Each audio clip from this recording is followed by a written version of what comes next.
Assalamualaikum warahmatullahi wabarakatuh, teman-teman. Apa kabarnya? Balik lagi di kajian online.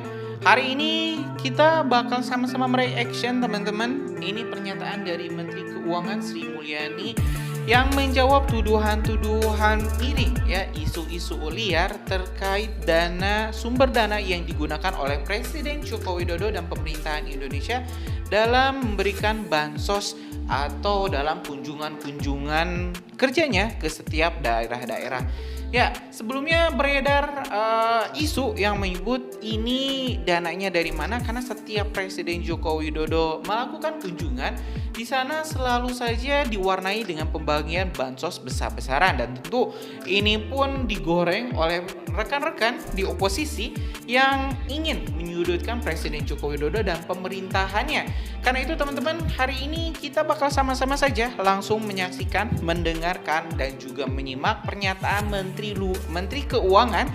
Keuangan Ibu Sri Mulyani agar informasinya lebih jelas dan lebih kredibel. Oke, kita sama-sama dengarkan bersama-sama, teman-teman. Kemasyarakatan dari Presiden bukan merupakan bagian dari Perlinsos.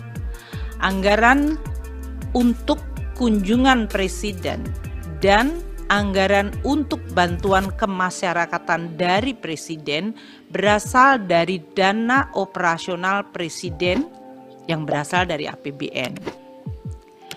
Dana operasional Presiden diatur oleh Peraturan Menteri Keuangan 48/2008 yang diubah dengan Peraturan Menteri Keuangan 106 tahun 2008. Sementara dana kemasyarakatan Presiden diatur dalam Peraturan Menteri Sesnek nomor 2 tahun 2020. Kegiatan yang bisa dicakup di dalam dana kemasyarakatan oleh Presiden dan Wakil Presiden dalam hal ini adalah kegiatan keagamaan, pendidikan, sosial, ekonomi, kebudayaan, kepemudaan, pemberdayaan perempuan, keolahragaan, dan kegiatan lain atas perintah Presiden atau Wakil Presiden. Dan bantuan ini bisa diberikan dalam bentuk barang maupun uang.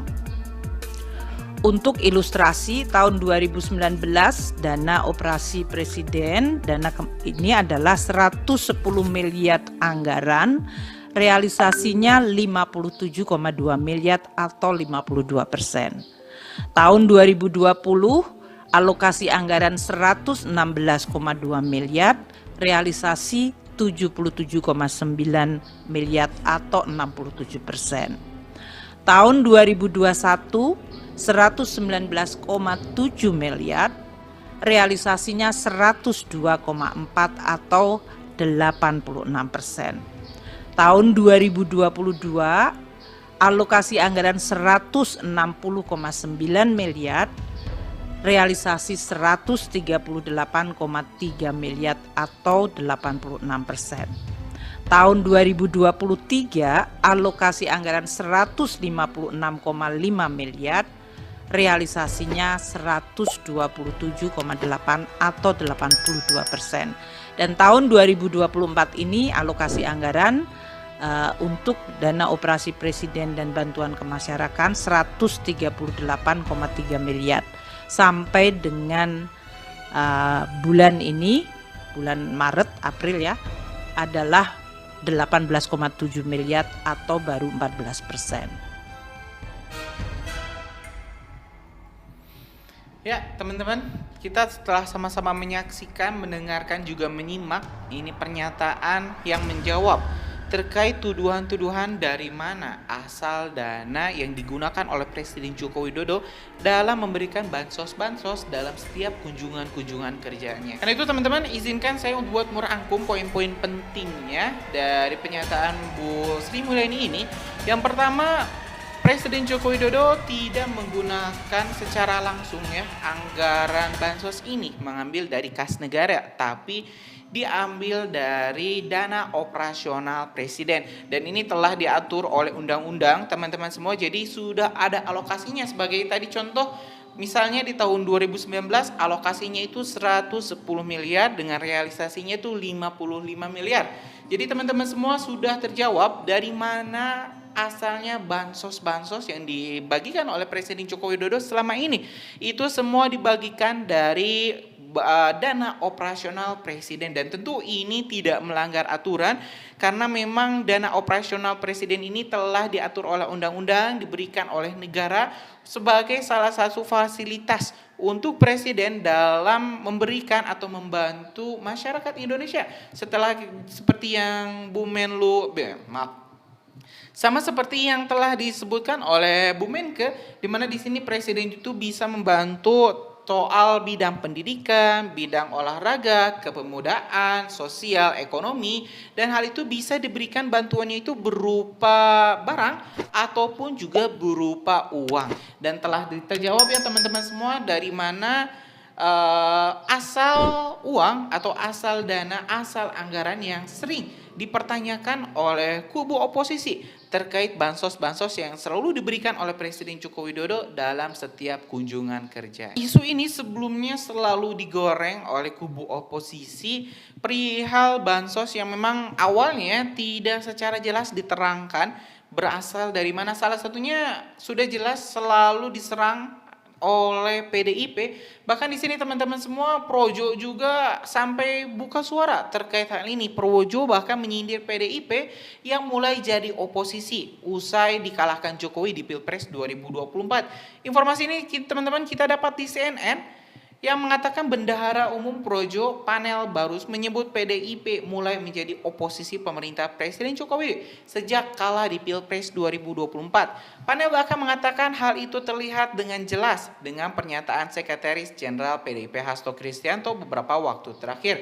Pernyataan Sekjen PDIP Hasto Kristianto di media belakang ini sebagai upaya menyeret partainya ke garis oposisi terhadap pemerintah, kata Panel melalui pesan singkat pada Rabu tanggal 3 April 2024. Oposisi tersebut terlihat akan dimulai di akhir masa pemerintahan Presiden Joko Widodo. Saat ini hingga pemerintahan berikutnya di bawah kepemimpinan Prabowo Subianto, Gibran Rakabuming Raka imbuhnya. Panel menyampaikan oposisi sama mulia dengan pemerintah, akan tetapi seharusnya status oposisi diemban atas kepentingan rakyat, bukan kepentingan partai.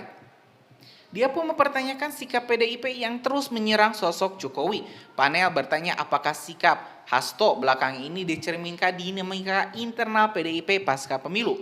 Publik pun membutuhkan kepemimpinan dan pemerintahan yang setia di garis rakyat, bukan yang baperan tak berujung, ujarnya.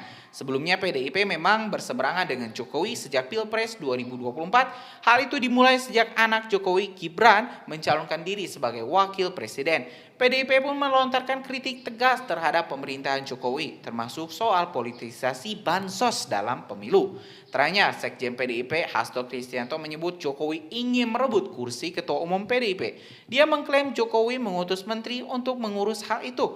Ada Menteri Jokowi ini ditugaskan untuk bertemu Rias Rasyid oleh Presiden Jokowi.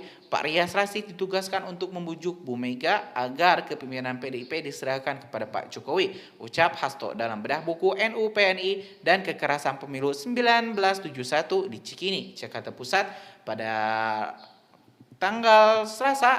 Selasa 2 April 2024. Ya teman-teman, jadi ini sudah jelas ya, kubu oposisi yang awalnya mungkin sekutunya Pak Jokowi yang malah sekarang itu sering menyerang sosok Pak Jokowi dan juga menyerang kebijakan-kebijakan yang bahkan ini dilakukan bersama-sama loh, awalnya dilakukan bersama-sama tapi setelah pecah kongsi malah saling menyalahkan terkait bansos ini. Nah mungkin sudah dijawab teman-teman, sudah panjang lebar informasi kita hari ini. Ini sudah dijawab siapa yang sering mempertanyakan terkait bansos, juga sudah menjawab ini asal muasal atau sumber dana bansosnya dan juga peruntukan bansos ini untuk siapa saja sudah dijawab di video ini. Karena itu teman-teman mungkin ini aja informasinya. Terima kasih dan nantikan update lainnya di Kajian Online, informasi menarik lainnya di Kajian Online dengan subscribe dan nyalakan lonceng notifikasinya. Assalamualaikum warahmatullahi wabarakatuh.